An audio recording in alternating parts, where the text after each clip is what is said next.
दोस्तों नमस्कार, जय श्री राम। दोस्तों, ऑफिशियली प्रेम के इस एपिसोड में मैं चर्चा करना चाहता हूं अरविंद केजरीवाल के बारे में। हमारे अरविंद केजरीवाल जी सर्वगुण संपन्न हैं। उनमें और एक गुण है कि वो देश से गद्दारी भी कर सकते हैं। इस गुण का पता हमें आज ही चला है, देशवासियों को आज ही उनके इस गुण का पता चला है।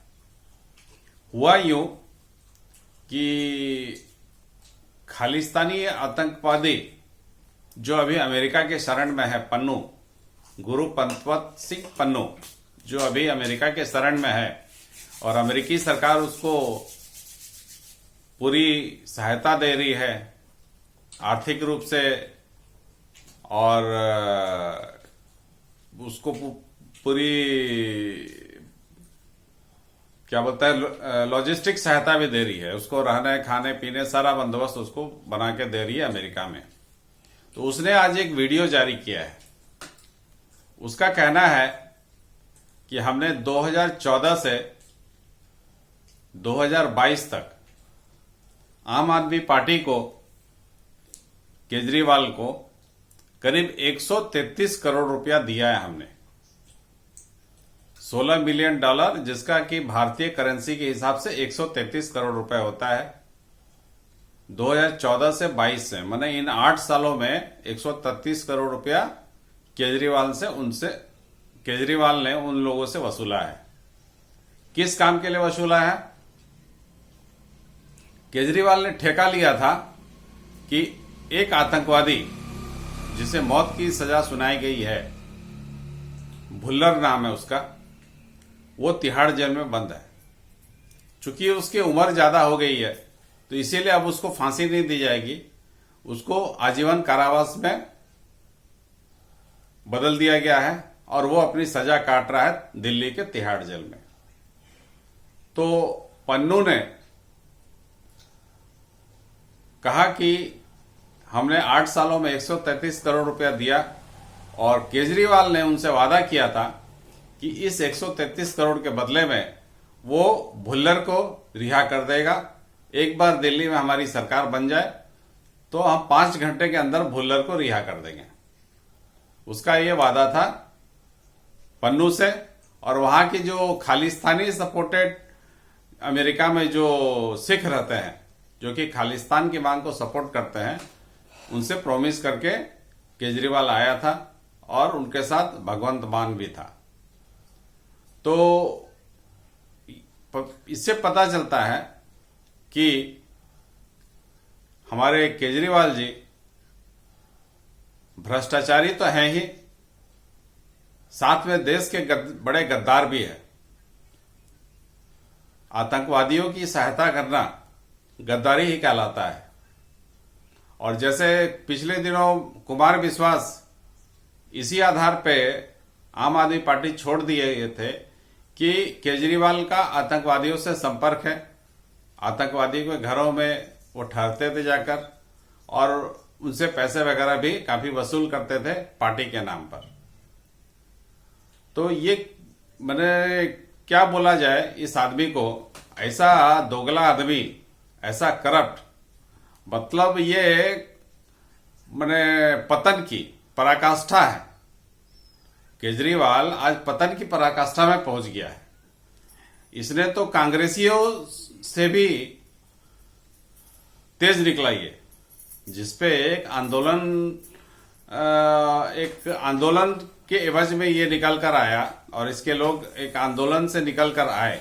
लेकिन ये करप्शन के मामले में हो या देश की अखंडता पे समझौता करने के मामले में हो, हर चीज में ये कांग्रेसियों को भी पीछे छोड़ दे रहा है। तो ऐसे आदमी से देश को सावधान रहना चाहिए। और बहुत मुश्किल से ये पकड़ में आया है। ये इतना शातिर था कि दिल्ली का मुख्यमंत्री होते हुए भी कोई विभाग अपने पास नहीं रखा था। इसके कारण वो कोई भी फाइल में साइन नहीं करता था। अब चूंकि इसके पास कोई विभाग नहीं था, इसलिए किसी भी फाइल में इसके सिग्नेचर नहीं होते थे।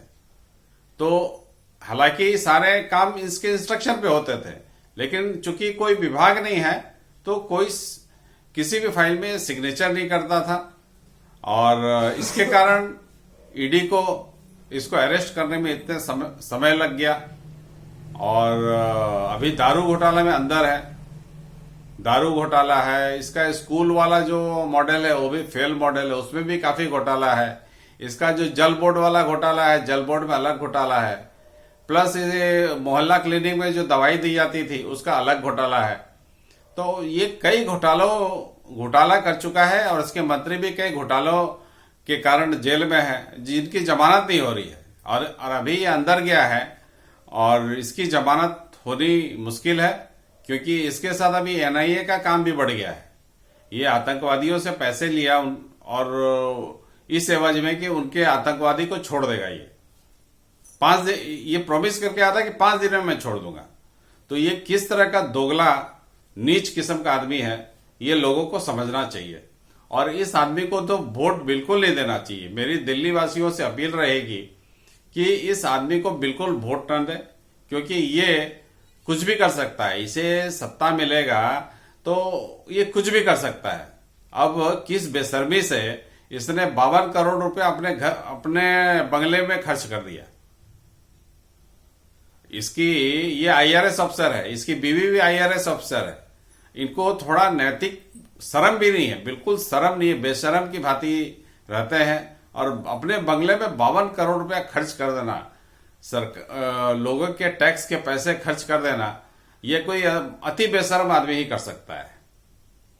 निर्लज्जता की हद आई, पतन की पराकाष्ठा, निर्लज्जता की हद तक ये आदमी गिरा हुआ आदमी है। तो दोस्तों, इस आदमी से सावधान रहने की जरूरत है, और एजेंसियों को भी इसके हर चीज पर नजर रखना चाहिए, क्योंकि ये धूर्त किस्म का आदमी है।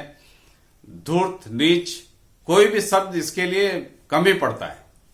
दोस्तों, फिलहाल ये एक नया चेहरा केजरीवाल का समझ में आया, और एनआईए को और एक केस मिल गया, ताकि इसको जेल के अंदर और कुछ दिन रखा जा सके, और इसको तो सजा होनी ही चाहिए,